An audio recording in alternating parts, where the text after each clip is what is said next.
and move the region forward, keep people safe and move the region forward.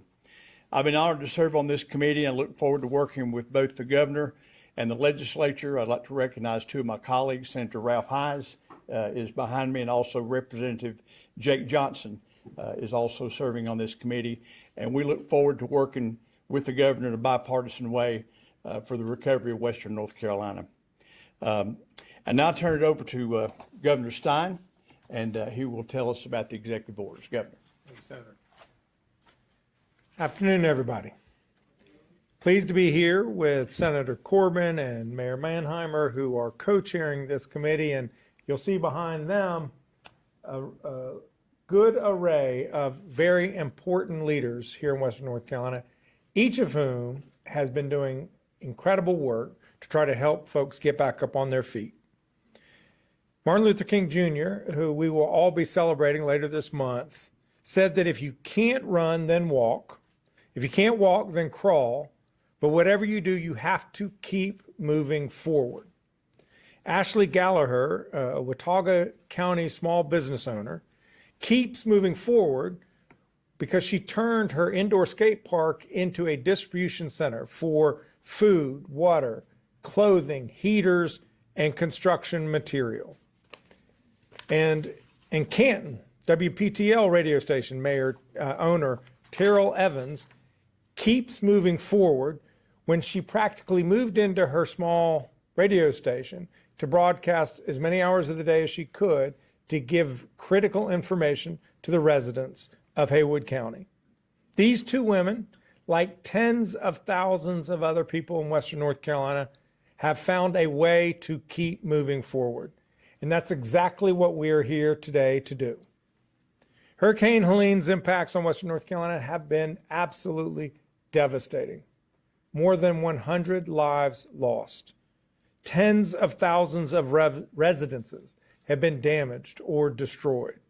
Vital infrastructure, roads, water and sewer, wastewater, communications, electricity were compromised. 8,000 private bridges and roads have been damaged or destroyed.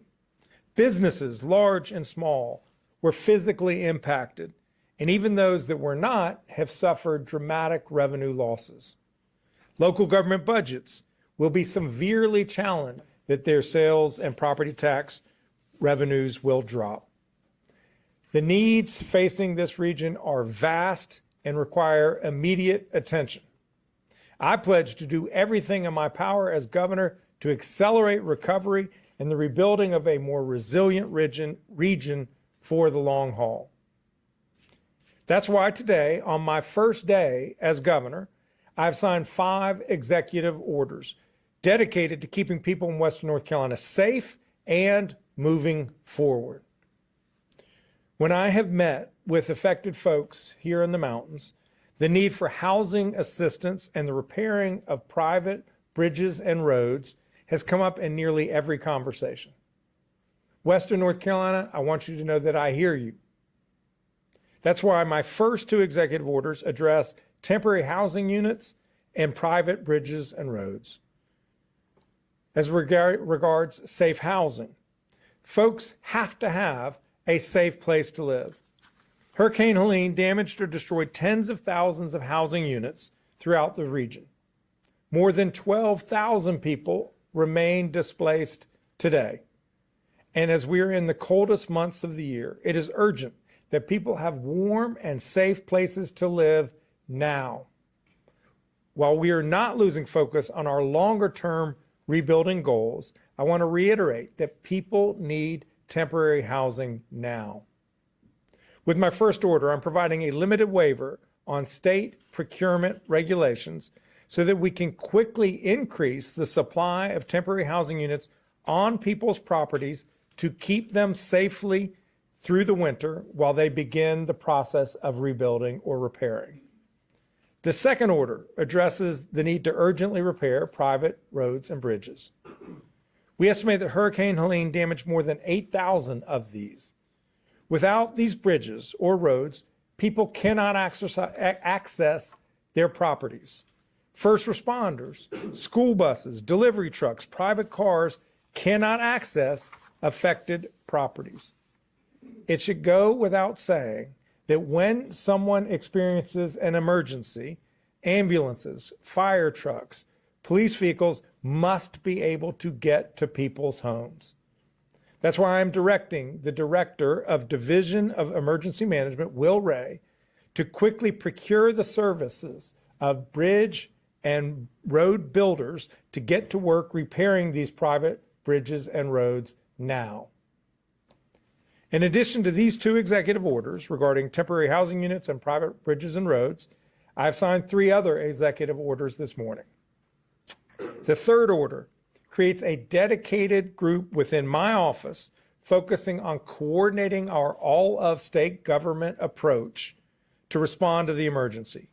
The Governor's Recovery Office for Western North Carolina, we are calling it GROW-NC. Additionally, it establishes a division of community revitalization within the Department of Commerce to address long-term housing construction and community resilience. The fourth executive order formalizes our already established Advisory Committee on Western North Carolina Recovery, comprised of business, government, and civic leaders from across Western North Carolina to ensure that we do this critical work right. I'm grateful for the local leaders behind me. This is the team. And it includes, as I said, Senator Corbin and Mayor Manheimer as our chairs. The fifth order, I have directed the State Office of Human Resources to authorize state employees to use 16 additional hours of community service leave to meet the needs of the people of Western North Carolina. I encourage state employees to continue volunteering their time with local governments and nonprofit organizations to help their neighbors in need. Today's actions represent just our first steps on the path to recovery. They keep us moving forward. The road ahead of us is long, but we are in it for that long haul. My team and I will continue partnering with local leaders and law enforcement. I see the sheriff here today, businesses and nonprofits, and the General Assembly, and doing this work as well as we can. To keep moving forward, we will act with urgency, focus, transparency, and accountability. We want every dollar dedicated to recovery, whether federal, state, local, or charitable, to be spent as efficiently, impactfully, and quickly as possible. That's why I'm committed to doing everything in my power to accelerate relief and get it to where it needs to go as soon and as cost effectively as possible. That's what the people of Western North Carolina deserve. Thank you. I'll now turn it over to Mayor Manheimer. Thank you, Governor. Again, my name is Esther Manheimer, and I have the honor of serving as the mayor of the great city of Asheville, North Carolina, where we all are right now. As Senator Corbin mentioned, we have been and are co-chairing the Rebuilding Western North Carolina Advisory Committee. Many of the members are here standing with us today. And I've been proud to share information on the ground about the ways people in Asheville are both coming together after the devastation of this storm and continuing to struggle, highlighting the importance of continuous focus on our recovery.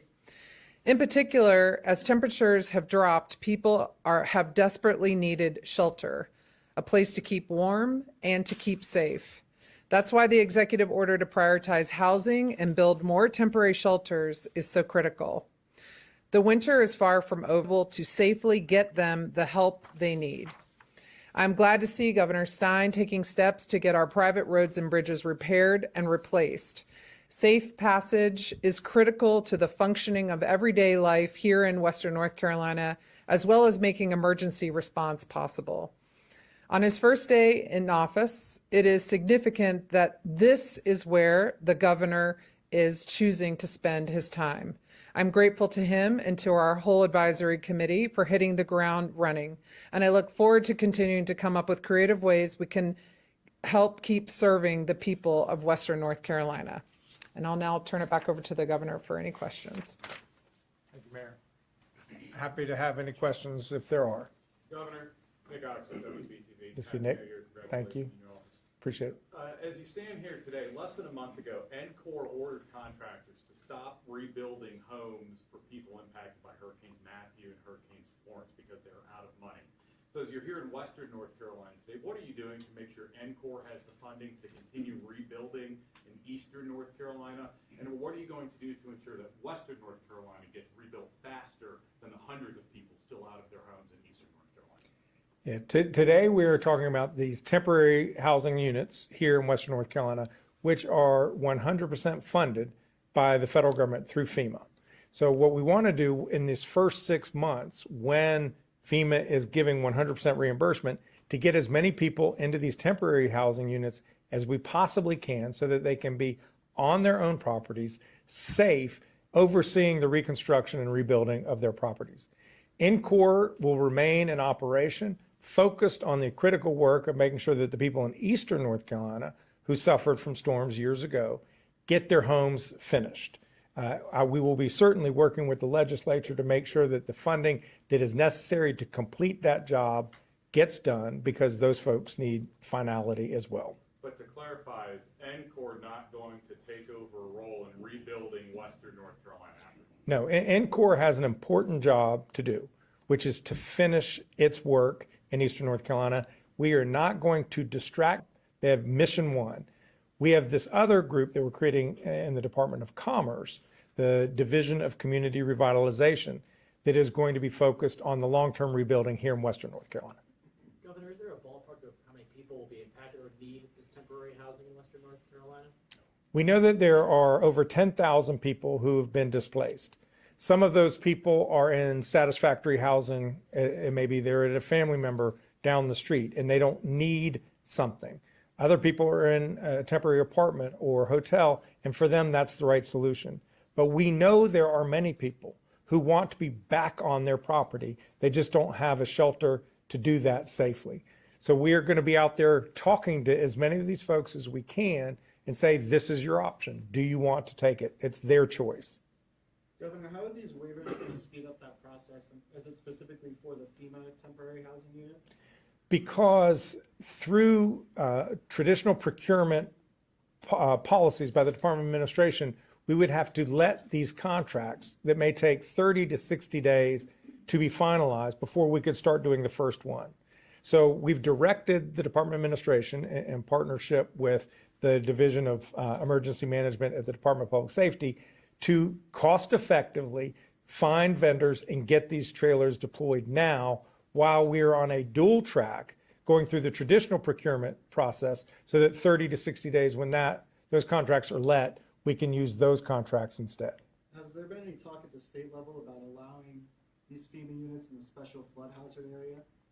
Yes, there have been issues as it relates to, there are two entities which are going to be putting these temporary trailers on people's property. There's FEMA, which has been ongoing, and they have federal regulations and requirements that we as a state do not. So what we're now standing up is a dual track state process where we will have more flexibility to get the state process, but paid for by FEMA. So we will be ultimately reimbursed. As I said earlier, FEMA generously, President Biden granted Governor Cooper's request to have 100% reimbursement of these initial expenses for the first 6 months. I mean, as you know, we're still in those first 6 months. So what we want to do is get as much of this work done within 6 months as we possibly can, because FEMA has guaranteed to reimburse us at 100%. Governor, I have another question in the House. Then Representative Crutchfield has confirmed you two spoke about his vote to uphold or override the veto by Governor Cooper of a bill while he was applying for a job in your administration. Your office didn't respond to my request for comments about that conversation. Was it appropriate for you to speak with him while he was seeking a job in your administration? I spoke to many members from the General Assembly, probably some of them here behind me, urging them to uphold the governor's veto, because I think that bill was a bad bill. Concurrently, he did seek employment in the administration, but they were unrelated phenomena. But the belief on Jones. Question from someone else, just so we If I can get a follow-up, the belief on Jones Street. other questions. That's why I was asking this one. So the belief on Jones Street is that Representative Crutchfield was seeking a job in exchange for voting to Well, uphold the that, governor's no, that is governor's absolutely, veto. no, that is absolutely untrue. That, I can't control when the legislature took its bill. Under the Constitution, the governor had to veto it. They had to consider the override or sustaining of that veto. Meanwhile, I got elected governor and was seeking an administration. So totally unrelated phenomenon. Yes, sir. If they were unrelated, No, then why didn't your staff respond to my inquiry weeks ago, Governor? I cannot Why, even, why didn't they respond to I my inquiry weeks ago? cannot tell Do you you. have another question? Governor, we have another reporter asking a question. He just texted me. What is your response to an appeals court ruling that charges should be dropped against a teen who made a social media comment about shooting up a school because he also made a comment that it was a joke? Have you heard about that? I haven't. Obviously, I'll go back and read the case and I would actually say, you can go back to the Attorney General's office and we'll give you a comment, but I'll have to talk to Jeff Jackson about that. Yes, sir. Corey Valancourt, Smoky Mountain News. Yes, sir. In your previous role as Attorney General and now your new role as Governor, can you tell us how much time and effort the state has spent investigating claims that Western North Carolina has seen? If anybody has complaints or concerns about any potential fraud, whether it relates to charitable fraud or price gouging, file a complaint with the Office of Attorney General. Jeff Jackson will take those complaints with utmost seriousness and act to protect the public. And had you seen anything like that before you took office? No, we had not gotten a substantial number of complaints as regarded to donation fraud. All right.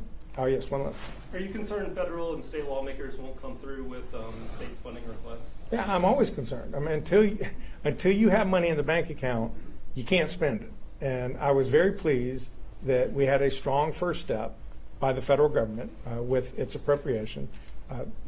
The governor had submitted a request of $25 billion to help start the work here in Western North Carolina. The total losses are now estimated to be nearly $60 billion, $59 billion. Congress took a big step, but we think North Carolina's share is about $15 billion. So it's not even the $25 billion that was sought previously. There have been appropriation requests made to the General Assembly. They've done about 850, 900 million. What's the number? And we need to get more funds appropriated. So we're going to be working with both. Needs are immense. They're vast. If we've gotten nearly $60 billion in damages, and we've only gotten $15 billion from the federal government, about $1 billion from the state, private insurance will cover some of that, but not that much. So we have a lot of work to do. We will definitely be going back to Congress in March to make up the difference of what they can do. It'll be more than the $10 billion, I'm certain. And now that we have a clearer sense of what the scope of the damages are, and we will absolutely be working with the General Assembly to try to strategically fill in the gaps of what's needed to serve the people's needs, because getting people back in their homes as quickly as possible is our most important job. Supporting small businesses so that they can make it through this tough winter season and have an opportunity to succeed and make up for the lost revenues that they experienced in the third quarter of last year is a top priority. There's a lot of work that has to be done, and we are committed to doing everything in our power in partnership with the legislature, in partnership with Congress, to help the people of West North Carolina get back on their feet. I'm curious to know, outside of the 5 executive orders established today, before you got into this role and you observed what was going on, is there anything personally that you felt like should be added or changed with the recovery process? Yeah, I'm really, just this issue on small business support. There were many small businesses that applied for funding through the SBA, the Federal State Small Business Administration. They didn't have any money. They could accept the application, but they had no money to provide.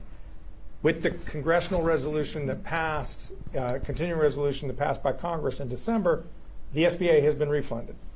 So if you have applied for a loan, you can now get that loan financed. The problem is there are many small businesses that are already carrying a lot of debt and can't take on any more debt. So we have to be very creative in partnership with our legislature and in partnership with our federal representatives to come up with a different kind of program, a grant program that can help businesses stay alive, continue to go operate, so that when people start coming back en masse in the spring and summer, they're still here. Because if they fail, if they don't make it, there's going to be a cascading pain that goes throughout Western North Carolina. We cannot have that happen, so we have more work to do in that regard. Thank y'all. Everybody, have a great day. Thank you.